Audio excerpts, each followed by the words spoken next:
ஜெகதீஷாய நமக. ஓம் சிவமகா வாழைச்சித்த திருவடிகள் போற்றி. நல்வளமான வரமதை கொடுக்கும் வாழை சித்தனே, உம்மை வாழ்த்த வள்ளியும் நல் தவிட்டாத ஞானமதை கொடுக்கின்ற அருள் ஆசானாய் இருக்கின்ற சித்தனை வாழ்த்த தெய்வானையும் இருநிலையும் ஒரு நிலையாய் அமர்ந்து உம்மை வாழ்த்த ஒரு நிலை நூலுக்குள் வந்து அமர்ந்திருக்கின்றோம். ஆதி இறைநூல் என்பது ஏதோ உள்ளுக்குள் அனைத்தையும் படித்து வைத்து கொண்டு அதை சிந்தையில் உள்ளுக்குள் தெளிவுற வைத்து கொண்டு பின்பு அதனை தெளிவு உற பிறருக்கு உரைக்கின்ற நிலை நூலா என்றால் அது நூல் அல்ல, அது நூலே அல்ல. ஆனால் உண்மையான நூல் என்பது எவ்வித எதிர்நிலைகளும் இல்லாது, எவ்வித தடைநிலைகளும் இல்லாது அற்புதமாய் ஒரு கணம் உள்ளுக்குள் அமர்ந்த பொழுது அக்கணம் என்னவென்று கூட தெரியாத வேளையிலும் கூட அருள் அற்புதமான சித்தனை பற்றி, சிவமகா வாழை சித்தனாய் இருக்கின்ற அகத்தியனை பற்றி அருள் ஆனந்தத்தோடு வெளிவருகின்ற அவ்வுரைகளே ஆதி இறைநூலின் வளர் நிலைதனில் வருகின்ற அதி உன்னத உயர் உரைகளாக இருக்கும் என்ற நிலைதனை சூட்சமமாய் சித்தனே உணர்த்தி, அந்தி மாலை வேளையது அற்புதமான கதிரவன் அவன் மறைகின்ற வேளை. ஆனால் உள்ளுக்குள் எப்பொழுதும் மறையாத ஜோதியது உயர்ந்து எரிகின்ற வேளையாக, அது ஒளிர்கின்ற வேளையாக இம்மாலை வேளையது மாறியிருக்கின்ற வேளைதனில் அற்புதமாக உம்முடைய சீடர்களுக்கு சூட்சமமாய் மாலையது அணிவிக்கப்பட்டிருக்க, அம்மாலை எவ்வாறு கதிரவன் மறைந்தவன் இரவு நிலைதனை தருகின்றானோ அவ்விரவு நிலை சிவ இரவு நிலைக்கு சமமான நிலையாக இன்று மாறிக்கொண்டிருக்கின்ற நிலைதனை எடுத்துரைத்து, அவ்வாறு இருக்கின்ற நிலையின் மூலமாக உயர் உன்னத ஆற்றல்கள் ஒவ்வொரு இரவிலும் அவர்களுக்கு இன்றிலிருந்து சிவ இரவு வரை அவர்களுக்குள் சூட்சமமாய் ஆற்றல் கிரகிக்கப்படுகின்ற நிலையாக மாறி இருக்கின்றது. அந்நிலைதனை உணர்ந்து வலம் வருவோர் யாவரும் அருள் அற்புதமான சிவத்தினுடைய அந்நிலைதனில் அமர்ந்திருக்கின்ற பொழுது சிவம் எவ்வாறு அமர்ந்திருக்கின்றாரோ அவர் அமர்ந்திருக்கின்ற அந்நிலைதனில் அமர்ந்தால் ஒரு ஆனந்தம் வருமே. அவ்வானந்தத்தை ஒவ்வொரு இரவுதனிலும் அவர்கள் அமைதியாக காமலோப மதமாச்சரிய குரோத நிலைகளையெல்லாம் விடுத்து அமர்கின்ற பொழுது உணரலாம். தவமிருக்க உரைக்கவில்லை, மனதில் எவ்வித காழ்ப்புணர்ச்சிகளும் இல்லாது அமர்ந்திருக்கின்ற பொழுது அந்நிலையை உணரலாம். சித்தனை நினைத்து அமர்ந்திருக்கின்ற பொழுது அந்நிலையை உணரலாம்.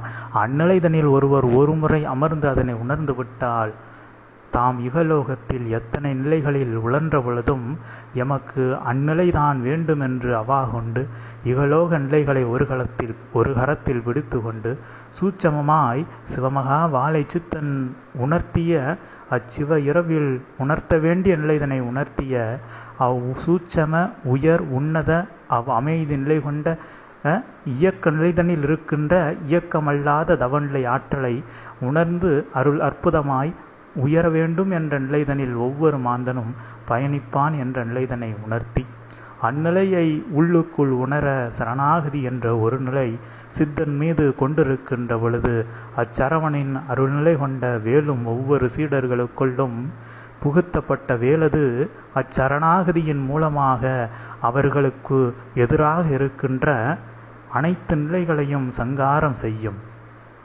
தனித்தனியாக அதனை உரைக்க முடியாது. ஒவ்வொருவருக்கும் எதிர்நிலைகள் அது வெவ்வேறு அவரவருடைய கர்ம நிலையின் பால் இருக்கும். சிலருக்கு உணவுகளில், சிலருக்கு உறவுகளில், சிலருக்கு அன்றாட வாழ்வியல் நிலைகளில் நடக்கின்ற ஒவ்வொரு நிலைகளும் அவர்களுக்கு சம்ஹார நிலையை நிகழ்த்த வேண்டிய நிலை இல்லாமல் இருக்குமாயின் அது அவர்களுக்கு நடக்க முடியாத அளவிற்கு மிக கடினமாக இருக்கும்.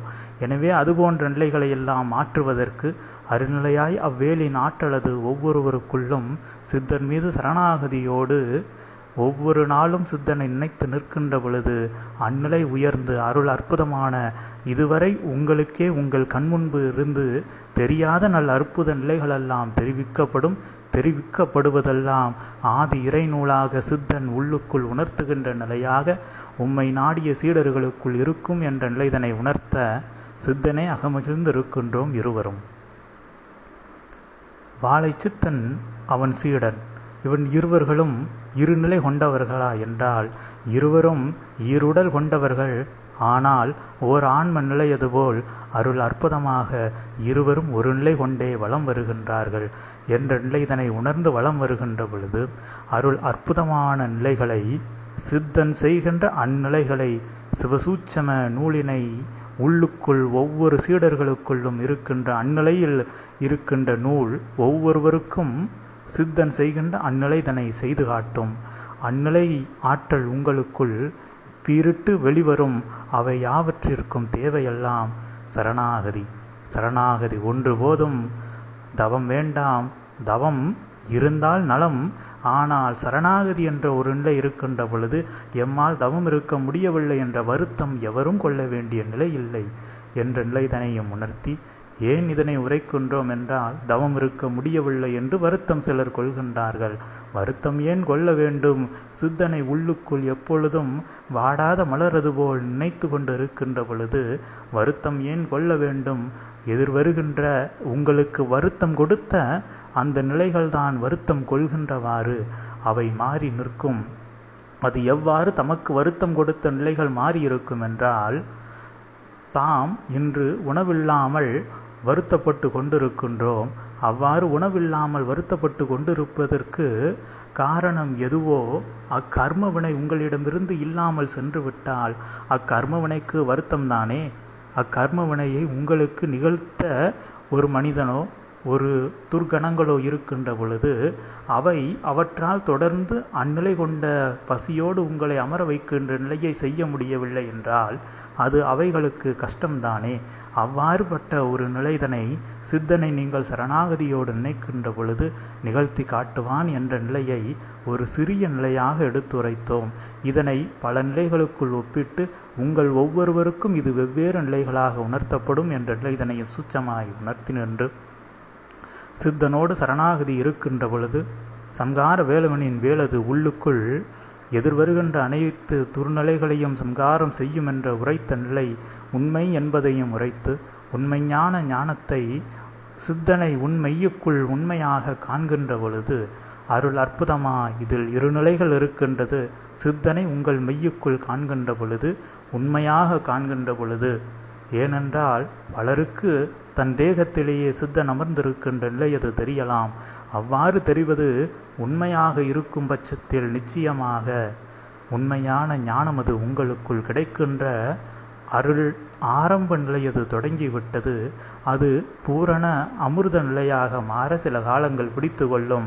ஒவ்வொரு நாளும் ஒவ்வொருவருக்கும் ஒவ்வொரு பாடங்கள் சிவசூட்சம நூலானது ஒவ்வொருவருக்குள்ளுமிருந்து எடுத்து கொண்டிருக்கின்றது. அதன் நிலையின் இறுதி நிலை ஒவ்வொரு நிலை கொண்ட சீடர்களும் தம் ஆன்ம நிலைதனில் இருக்கின்ற தீய கர்ம வினைகளை விடுத்து உயர்நிலை கொண்ட சித்தர்களாக விளங்கி நிற்கின்ற நிலையாக இருக்கும் என்ற நிலைதனை சூட்சமமாய் உணர்த்தி சித்தனே மாலை வேளையது அற்புதமான சிவசூட்சம வாழ்த்து பாமாலையாக உமக்கு நல்நிலையாய் வள்ளியும் தேவானையும் வாழ்த்து கூறியதிலும் உயர் சூட்சம நிலைகளை இணைத்து பிணைத்து கூறியதிலும் பேரின்பம் கொண்டு உம்மை வாழ்த்தி அமர்கின்றோம் சித்தனே. ஓம் அகதீஷாய நமக. ஓம்